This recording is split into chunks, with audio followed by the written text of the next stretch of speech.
5 ចំណុចដែលបងប្អូនគួរពិចារណាទិញ Huawei P40 Pro យកមកប្រើប្រាស់ក្នុងឆ្នាំ2026នេះបងប្អូនដឹងហើយថា Huawei P40 Pro បានចេញលក់តាំងពីឆ្នាំ2020មកម្លេះមកដល់បច្ចុប្បន្ន Huawei P40 Pro នេះមានអាយុប្រហែល6ឆ្នាំមកហើយខ្ញុំនឹងធ្វើការបង្ហាញចំនួន5ចំណុចធំៗរបស់ Huawei P40 Pro នេះ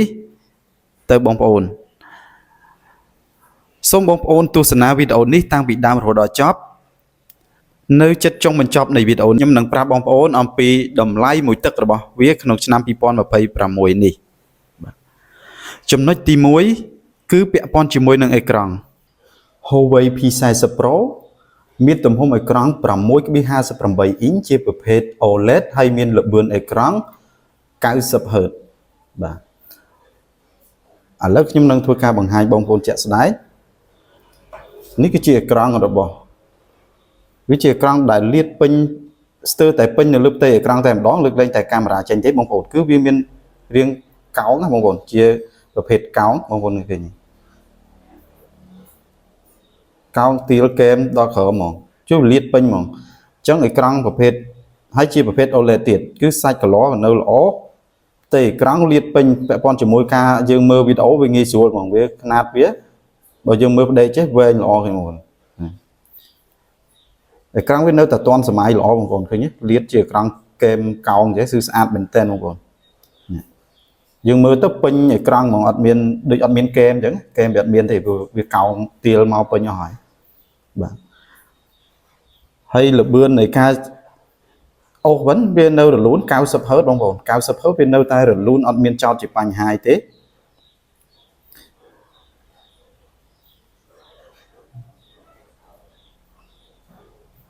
នេះ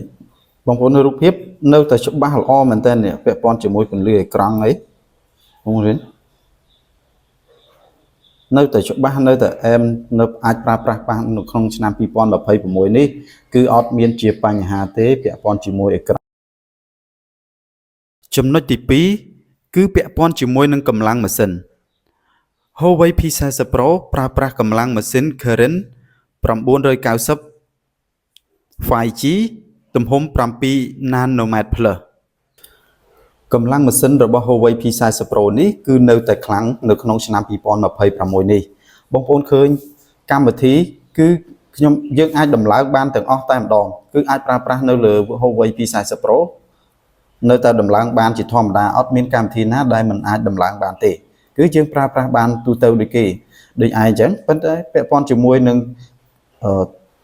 កម្លាំងដែលវារត់ពាក់ព័ន្ធជាមួយនឹង app ដូចជាហៅថា Facebook អញ្ចឹងនៅតែប្រើអូសទៅរលូនពាក់ព័ន្ធជាមួយនឹងអ្វីក៏យើងអាចប្រើប្រាស់បានដែរអត់មានជាស្ទុះដូចថាប្រើទៅវាស្ទុះឬក៏វាមិនជាបញ្ហាមើលទៅគាត់ថាវាលំបាកទេគឺប្រើប្រាស់បានយ៉ាងមួយឆ្ងាញ់តែម្ដងពាក់ព័ន្ធជាមួយនឹងកម្លាំងម៉ាស៊ីនរបស់ Huawei P40 Pro នេះការប្រើប្រាស់ប្រចាំថ្ងៃអត់មានជាបញ្ហាទេអូបងប្អូនឃើញខ្ញុំបង្ហាញជាក់ស្ដែងគឺអូសទៅអត់មានជាស្ទុះជាស្ពឹកអីទេគឺអូសទៅរលូនតែម្ដងបាទហើយម្យ៉ាងវិញទៀតពាក់ព័ន្ធជាមួយនឹងកម្លាំងម៉ាស៊ីនរបស់វាផងដែរគឺខ្លាំងបំផុតគឺការលេងហ្គេមតែម្ដងបងប្អូនខ្ញុំបានធ្វើតេស្តការលេងហ្គេមប៉ុន្តែខ្ញុំមិនបានលេងហ្គេមទាំងអស់ទេប៉ុន្តែខ្ញុំប្រាប់លេងហ្គេមធ្វើតេស្តលើ PUBG អញ្ចឹងខ្ញុំធ្វើការបង្ហាញនៅលើ PUBG តែម្ដងព្រោះថាម៉ាស៊ីនរបស់ទូរស័ព្ទគឺការលេងហ្គេមគឺខ្លាំងពេលណាហ្គេមត្រូវការកម្លាំងខ្លាំងតែម្ដងពេលណាខ្លះយើងលេងទៅវាអាចឆាប់ក្តៅឆាប់អីម៉ាស៊ីនស្ទុះអីចឹងណាឥឡូវបងប្អូនទស្សនានៃការលេងហ្គេមជាក់ស្ដែងដែលខ្ញុំបង្ហាញនេះប៉ុន្តែសូមអធិស្ឋានផងដែរបើសិនជាមើលទៅលេងរៀងឆ្កឹងអីចឹងដោយសារខ្ញុំអត់មានជំនាញក្នុងការលេងទេនេះគឺធ្វើការបង្ហាញឲ្យបងប្អូនបានមើលជាក់ស្ដែងពាក់ព័ន្ធជាមួយនឹងការរត់ការអីចឹងបងប្អូនល្បឿន 90 Hz នៅលើអេក្រង់ Huawei P40 Pro លេងហ្គេមនេះគឺនៅតែអូស smooth ទេបងប្អូនគឺអត់មានជាបញ្ហានៅអូសដើររលូនជាធម្មតា បាទហើយកម្លាំងម៉ាស៊ីនវាអត់មានស្ទក់លេងទៅរៀងដូចស្ពឹកទឹកទេគឺអូសបញ្ជាទៅវិញទៅមកដោយរលូនតែម្ដងបងប្អូនមើលជាក់ស្ដែងចំណុចទី3គឺពាក់ព័ន្ធជាមួយនឹងកាមេរ៉ាខាងមុខរបស់ Huawei P40 Pro នៅកន្លែង lens រង្វង់មូលនេះគឺមានតែមួយគ្រាប់ទេមួយទៀតគឺជាកន្លែង scan ផ្ទៃមុខដែរ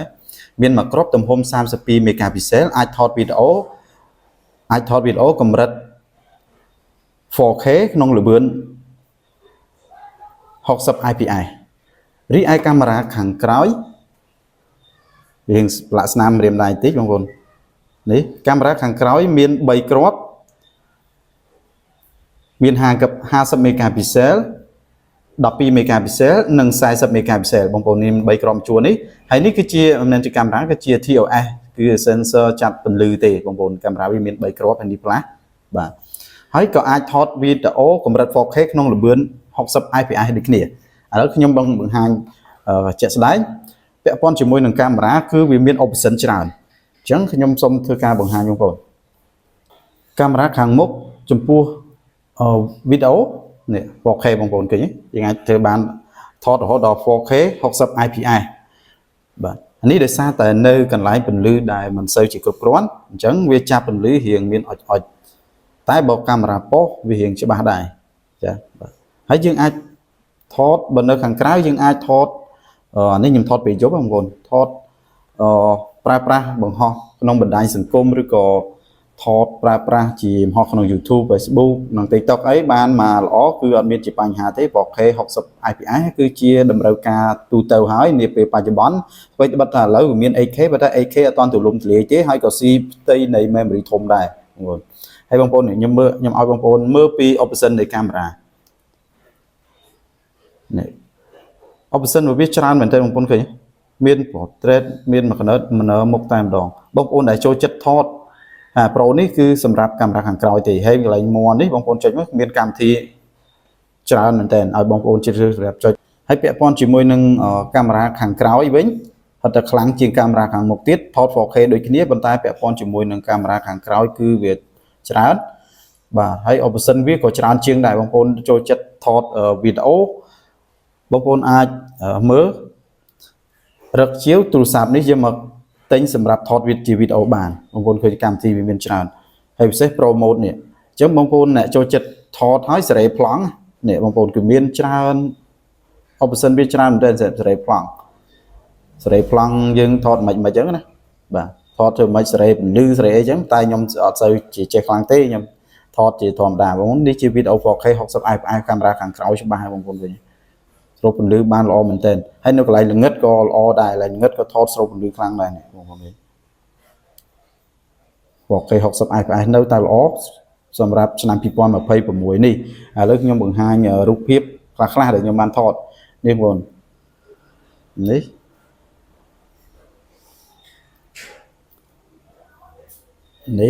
ខ្ញុំថតពេលថ្ងៃកន្លែងពន្លឺគ្រប់គ្រាន់ទៅស្លឹកឈើវានៅផ្ដល់នៅពណ៌ស្រស់ធម្មជាតិតែម្ដងហើយពាក់ព័ន្ធជាមួយនឹងខ្ញុំថតផ្លែទៀបបងប្អូនឃើញផ្លែថតលក្ខណៈ portrait គឺច្បាស់ល្អបងប្អូនច្បាស់នេះមិនផ្លែទៀបថតច្បាស់មែនទែននិយាយកាមេរ៉ាគឺនៅតែខ្លាំងបងប្អូននៅតែខ្លាំងនៅតែអែមហើយវីដេអូ 4K 60 fps ទៀតបាទហើយក៏មាន option ច្រើនសម្បូរបែបសម្រាប់ឲ្យបងប្អូនបានយកមកប្រើប្រាស់អញ្ចឹងចំពោះកាមេរ៉ានៅតែអែមក្នុងឆ្នាំ2026នេះហើយចំណុចពិសេសទៀតនេះបងប្អូនឃើញវាអាចថត lens wide គុណ1អានេះគុណ1គុណ5អានេះវីដេអូបងប្អូនបើប៉ុសវិញនេះប៉ុសនេះគុណ1ថតច្បាស់មែនតើបងប្អូនឃើញពាក់ព័ន្ធមួយច្បាស់គុណ5ដោយសារតែខ្ញុំនៅក្នុងបន្ទប់អញ្ចឹងវាអត់អាច zoom បានប៉ុន្តែខ្ញុំសូមឲ្យមេដៃទៅលើកាមេរ៉ាត្រឹមគុណ1គុណអានេះក៏ល្អដែរប៉ុន្តែពេលយើងពង្រីកពាក់ព័ន្ធជាមួយគុណ1គុណ5គុណ10របស់វាគឺច្បាស់មែនទេមិនថាថតអត់ច្បាស់យកមកប្រើប្រាស់បានតែម្ដងហើយវាអាចពង្រីកទៅដល់50គុណប៉ុន្តែ50គុណបងប្អូនត្រូវតែប្រើជើងសម្រាប់ទប់ហើយក៏ថតវាមិនសូវជាច្បាស់ខ្លាំងប៉ុន្មានដែរកន្លែងដែលច្បាស់គឺគុណ10ហើយគុណ5គឺច្បាស់ល្អមែនតើបងប្អូនអាចថតយកមកបង្ហោះបានបាទអានោះពាក់ព័ន្ធជាមួយនឹងកាមេរ៉ា ចំណុចទី4គឺពាក់ព័ន្ធជាមួយនឹងកម្លាំងថ្មចំពោះកម្លាំងថ្ម4200មីលីអាំពែរបស់ Huawei P40 Pro ហើយវាអាចសាកថ្មដោយប្រើខ្សែបងប្អូននេះយើងអាចសាកថ្មដោយប្រើខ្សែតាមរុន USB-C នេះគឺបាន40 វ៉ាត់ហើយបងប្អូនអាចសាកថ្មពីខាងក្រោយនេះតាម wireless charge គឺបាន27 វ៉ាត់ហើយអាចផ្ទេរថាមពលឲ្យគេតាមរយៈខាងក្រោយនេះគឺបាន27 វ៉ាត់ដូចគ្នាបើបងប្អូននិយាយអំពីតួលេខនៃទំហំថ្ម4200មីលីអាំពែម៉ោងរបស់ Huawei P40 Pro ក្នុងឆ្នាំ2026នេះបងប្អូនគិតថាវាតូចសម្រាប់បងប្អូននាពេលបច្ចុប្បន្នគឺទូរស័ព្ទដែលទើបតែចេញឥឡូវនេះគឺមានថ្មចាប់ពី 5000 6000 7000 រហូតដល់នាពេលបច្ចុប្បន្ននេះ Huawei 15 meg មានទំហំរហូតដល់ 8500មីលីអាំពែម៉ោងតែការប្រើប្រាស់ជាក់ស្ដែងនៅលើ Huawei P40 Pro របស់ខ្ញុំនេះឥឡូវខ្ញុំបញ្ជាក់ជាមួយនឹងការលេងហ្គេមតែម្ដងការលេងហ្គេមខ្ញុំលេងបោះថ្មចាប់ពី90ដល់ 100% គឺខ្ញុំលេងបានរហូតដល់4វគ្គឡើងបាទ4វគ្គនៅវគ្គអាហ្នឹងខ្ញុំនិយាយថាវគ្គដូចថាវែងបាន4ទៅ5វគ្គឡើងអត់ទាន់អស់ថ្មទៀតយើងចង់និយាយថាលេងរហូតដល់យើងចង់ធុញក៏ថ្មវាមិនទាន់នឹងអស់ផងអាហ្នឹងខ្ញុំនិយាយចំពោះថ្មទូរស័ព្ទរបស់ខ្ញុំដែលវាមានគុណភាពថ្ម 90% ជាងបាទហើយពេលយើងស្រាក់ថ្មបាន100 90ឬក៏90ជាងហ្នឹងយើងអាចលេងរហូតដល់4 5វគ្គឡើងគឺអត់មានបញ្ហាទេគឺលេងបានយូរគឺថ្មនៅតែកាន់នៅតែ optimize ជាមួយនឹងម៉ាស៊ីនជាមួយអីហ្នឹងគឺនៅតែល្អសម្រាប់យើងប្រើប្រាស់អត់មានថាស្រាក់មួយផ្លែបន្តិចអស់ទេបងប្អូនអញ្ចឹងកម្លាំងថ្មវានៅតែអែមបាទហើយ Huawei P40 Pro នេះទៀតសោតក៏នៅមានចំណុចល្អជាច្រើនទៀតផងដែរដូចជាវាអាចប្រើប្រាស់ប្រភេទនេះបងប្អូនប្រភេទ 5G ប្រើប្រាស់ SIM 2ហើយប្រភេទ 5G ទៀតមាន 5G ទាំងពីរ SIM តែម្ដងបាទពាក់ព័ន្ធជាមួយនឹងសុវត្ថិភាពបងប្អូនយើងអាចនេះ scan កញ្ចក់ដៃនៅលើផ្ទៃអេក្រង់របស់វាតែម្ដងបាទយើងអាច scan កញ្ចក់ដៃហើយ scan ផ្ទៃមុខបងប្អូនឃើញដោះសោនេះឯងនេះនៅកន្លែងនេះវាមាន sensor scan ផ្ទៃមុខនៅកន្លែងដែលមានពន្លឺទាបរៀងល្ងិតក៏ scan ត្រឹមត្រូវដែរបាទហើយចំណុចទី5គឺពាក់ព័ន្ធជាមួយនឹងតម្លៃមួយទឹករបស់ Huawei P40 Pro ក្នុងឆ្នាំ2026នេះតម្លៃវាគឺប្រហាក់ប្រហែលនឹង$160ដល់$200គឺក្នុងចន្លោះប៉ុណ្ណឹងបងប្អូនអាហ្នឹងខ្ញុំនិយាយតែទូរស័ព្ទដែលប្រភេទជាសំណុំស៊ីនបាទសំណុំស៊ីនមកគឺតម្លៃប្រហាក់ប្រហែលពីចន្លោះពី$160ដល់$200ប្រហាក់ប្រហែលហ្នឹងបងប្អូនបានទស្សនាវីដេអូនេះរួចមកហើយតើបងប្អូនយល់យ៉ាងណាដែរចំពោះ Huawei P40 Pro នៅក្នុងឆ្នាំ2026នេះកុំភ្លេចសរសេរជាមតិយោបល់នៅក្នុងប្រអប់ comment ខាងក្រោមហើយកុំភ្លេចជួយចុច Subscribe ដល់ Channel YouTube ខ្ញុំមួយផងហើយខ្ញុំនឹងជួបបងប្អូននៅវីដេអូក្រោយបាទសូមអរគុណសូមជម្រាបលា